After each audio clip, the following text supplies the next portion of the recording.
Customers desiring a dynamic transarticular linear external fixation hinge have created one compatible with the SK external fixator by screwing hybrid rods into each end of the angular hinge as depicted.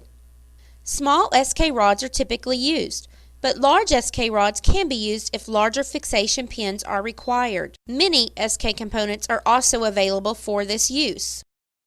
The mini circular hinge comes pre-assembled with a long hinge bolt locked in place and will not require these modifications for use as a dynamic hinge.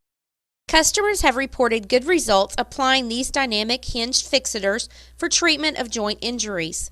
However, when used in this dynamic application, the hinge axis bolt sometimes loosens or attempts to back out. IMEX now provides an extended length hinge bolt that can be substituted for the original hinge bolt when the hinge is to be used in a dynamic fashion.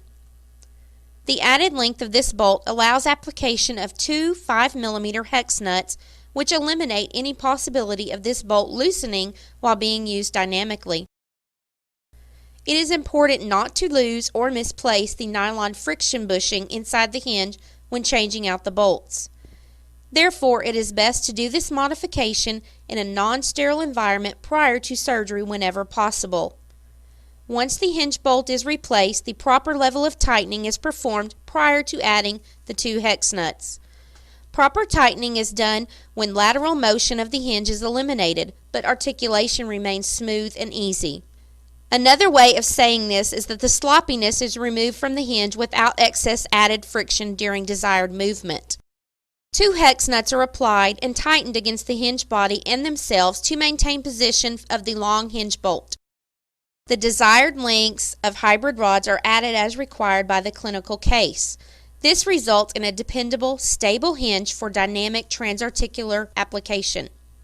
If one desires a fixator clamp very near the hinge where the hybrid rod is threaded, SK spinal clamps for 6mm threaded rods can be utilized in these locations. The long bolt for modification are also cannulated to allow a 1.6mm K-wire to pass the cannulation. Pre-placing a K-wire at the center of rotation of the joint simplifies placement of the hinge. It is important to note that the hinge access bolt should be loosened prior to steam sterilization and then readjusted at the time of surgery.